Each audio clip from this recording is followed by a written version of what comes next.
British Bangladesh chamber এবং commerce ইন্ডাস্ট্রির সঙ্গে মতবিনিময় করলেন বিএনপি স্থায়ী কমিটির সদস্য ও বেগম খালেদা জিয়ার ব্যক্তিগত চিকিৎসক ডাক্তার জাহিদ হোসেন। লন্ডন থেকে এম.এ. কাইয়ুম জানান, অনুষ্ঠানে বিশেষ অতিথি ছিলেন বিএনপি চেয়ারপারসন বেগম খালেদা জিয়ার উপদেষ্টা ডক্টর এনামুল হক চৌধুরী। অনুষ্ঠানে সভাপতিত্ব করেন বিবিসিসিআই এর প্রেসিডেন্ট রফিক হায়দার। অনুষ্ঠানে যুক্ত ছিলেন যুক্তরাজ্য বিএনপির সভাপতি এম.এ. মালিক।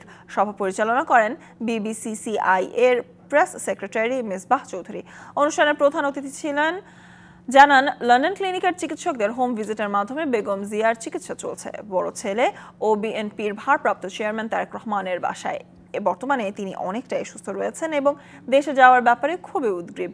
যুক্তরাজ্য বিএনপির সভাপতি জানান, তারা চান বেগম খালেদা জিয়া তারেক রহমানের সাথে রোজার ঈদ করার পর দেশে ফিরবেন।